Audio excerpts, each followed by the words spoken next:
It's March, and that means, among other things, Women's History Month. So we're going to take you on a short journey through some of the most impactful women in bourbon history and finish it off with a special tasting. So stay tuned right here at the bar with Stave and Slide.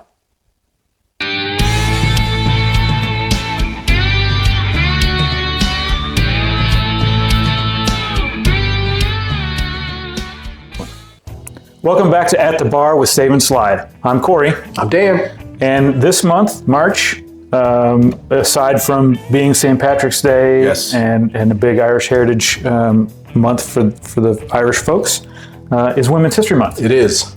So we're going to take you all through just a short journey talking about the history of women in bourbon and some of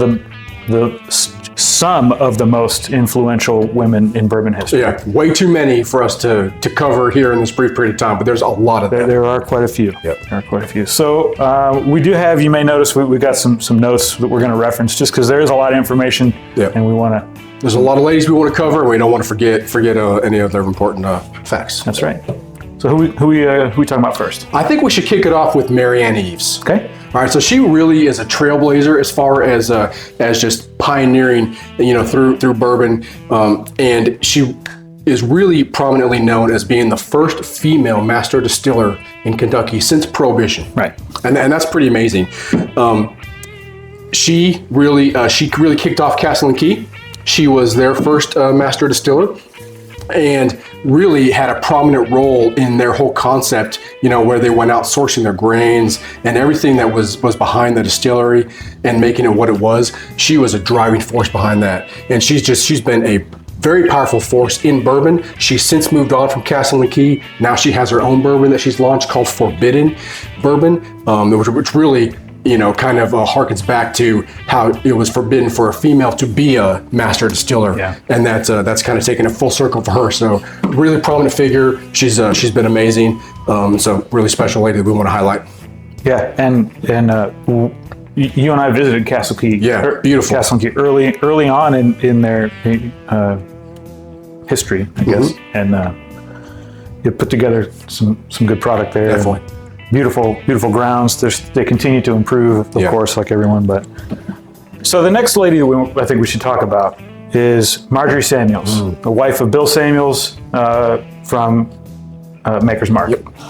So everything that we recognize in the store on the shelf instantly as Maker's Mark is a product of Margie Samuels' brain. I unfortunately don't have a standard bottle, a regular bottle of Maker's Mark, but this is just as iconic as the regular bottle.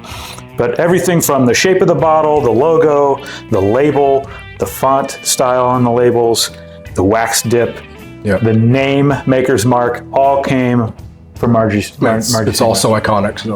So it's probably one of the most easily recognizable, if not the most easily recognizable bourbon bottle out there. So she worked with. She comes from bourbon stock anyway. Her father was in the bourbon industry. He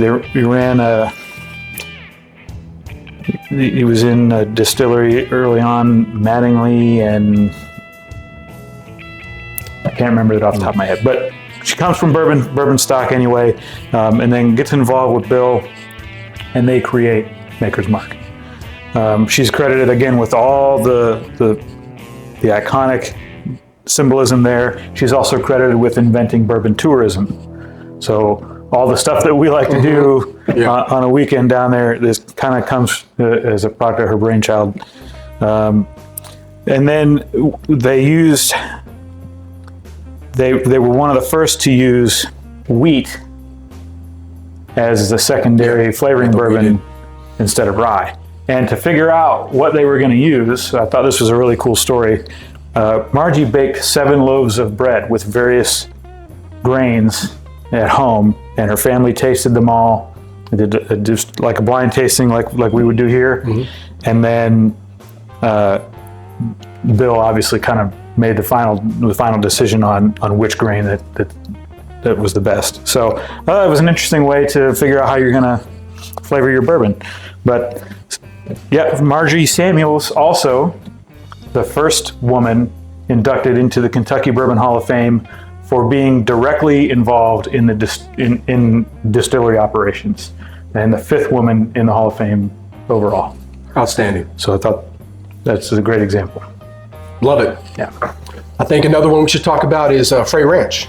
Absolutely. Yeah. So you have Ashley Frey, along with her husband Colby. They started Frey Ranch in Fallon, Nevada, and these guys are fantastic. Their bourbon is wonderful, and this is like a farm to table concept for bourbon. 100%. Yeah. Farm to glass. So I met Ashley. Had the privilege to meet her at a signing event when I picked up a signed bottle for you for your retirement, and she said in our chat, she said, we like to say that we never lose control of what goes into your bourbon until it leaves the distillery.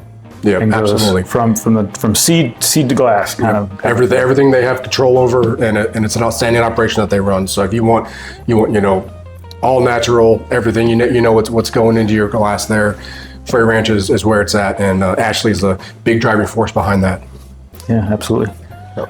Next on the list, and I didn't grab a bottle, but Elizabeth McCall is the new Master Distiller at Woodford Reserve as of 2023. And there's one over there somewhere. Yeah, perfect. Let's do that. So she has kind of an interesting background herself. She started out, she's got a degree in psychological counseling or something you wouldn't, it's not like chemistry or any other career paths that you're normally familiar with for a master distiller. But she ended up working early on for Brown-Forman in the I gotta look at the research and development team, and specifically in the sensory lab, which sounds really fancy, but it sounds like, in reading, her first job was washing dishes and setting up tastings, right? But she worked her way through. She really enjoyed the industry and worked her way up, and now she's the master distiller at Woodford Reserve. So that's pretty impressive. Awesome to be able to do that. All right, I think another couple of ladies we should talk about are running things over at Uncle Nearest. Yeah. Now, we don't have a bottle of there. I have one at home and I didn't bring it with me. But you have Fawn Weaver, who is the CEO and founder of Uncle Nearest, and then you have Victoria Edie Butler, she's incredible. She's really a huge driving force behind Uncle Nearest. She is Nearest Green, Nathan Nearest Green's great-great-granddaughter. And for those who know Uncle Nearest, the brand, and Nearest Green, that is the gentleman who taught Jack Daniels how to make whiskey. So Uncle Nearest they're making fantastic Tennessee whiskey. Jack. Yeah, we got Jack back here, and Victoria Edie Butler is their master distiller, and obviously she's African American as well, and that's incredible that she's a leading driving force in what they're doing at Uncle Nearest, and they're making award-winning, outstanding. Yeah, they're making some great products. I regrettably don't have any, and I don't. Yep. I guess that's next on my list. You should get some. I know, I do. I need to. So now we're gonna go a little local. Okay. There's a small family-owned distillery here in the greater Dayton area called Indian Creek Distillery. Indian Creek dates back about 200 plus years. Back in the day, it was the Staley family farm, and they had a small distillery operation there. Copper, like old school copper stills, wood-fired stills. Pretty impressive, very, very small batch stuff. Yeah. And they have revived that in the last, I can't remember exactly when they started that again. But Missy Dewar is the great, I can't remember how many greats, granddaughter of the early Staley family folks that ran it. One such product they put out is Andy's Old Number 5. Yep. Produced here. I have a couple more, I think, from there. Maybe not. Yeah. We just did this one in our blind tasting that we did. Right. Yep. Which may or may not be up yet. Yeah, I don't think so. I don't know.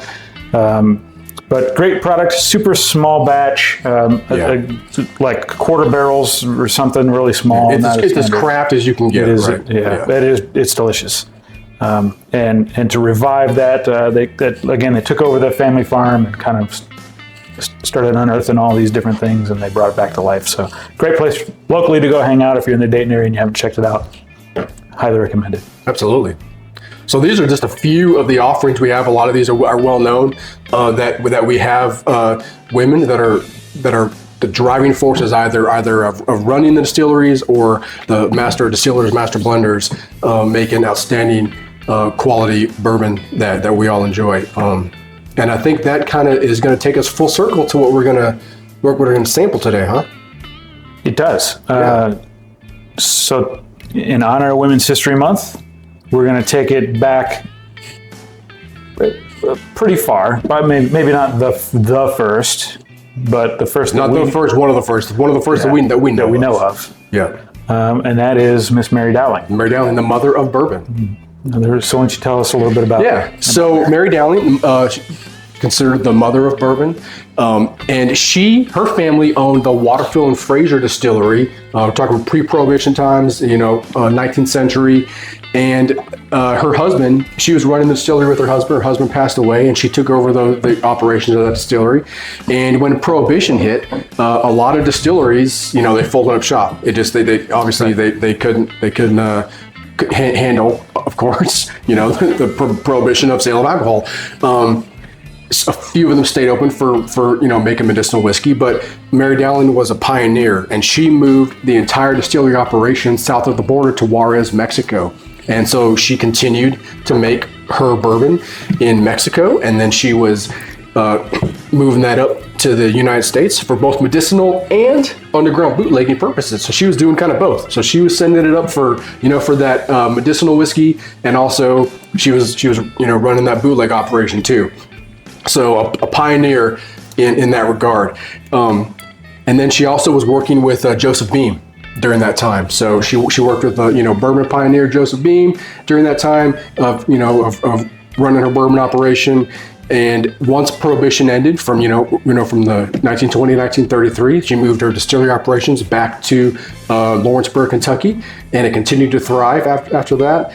And so she really was, when we talk about Marianne Eaves being the first female master distiller since Prohibition, that's because you have Mary Dowling, who was the first female master distiller of during Prohibition and before.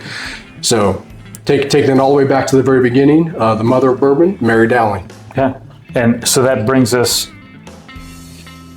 kind of again full circle to today, and we are going to taste a little Mary Dowling Bourbon Company.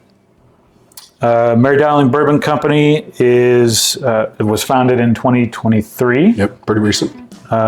It's a collaboration between the folks at Rabbit Hole and a few other. I think Bernard is involved in that.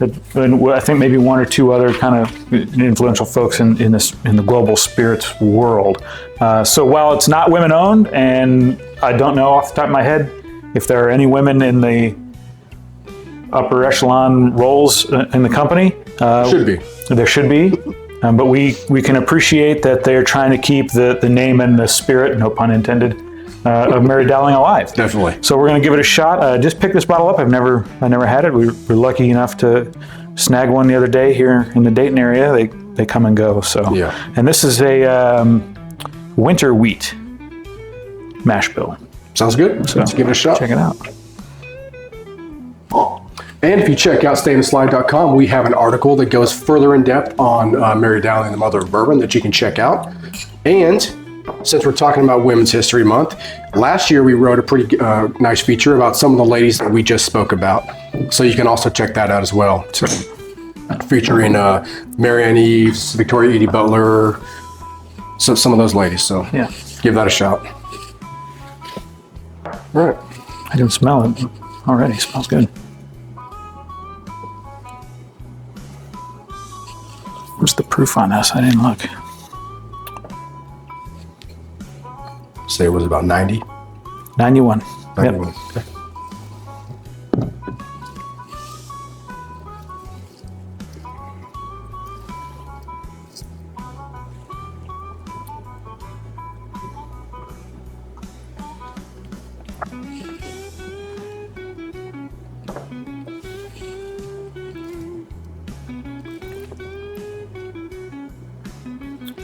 It's nice. It is. It does have kind of a Maker's Mark feel to it. A little bit. You know, get that with the wheat. You know, it's with the wheated, right?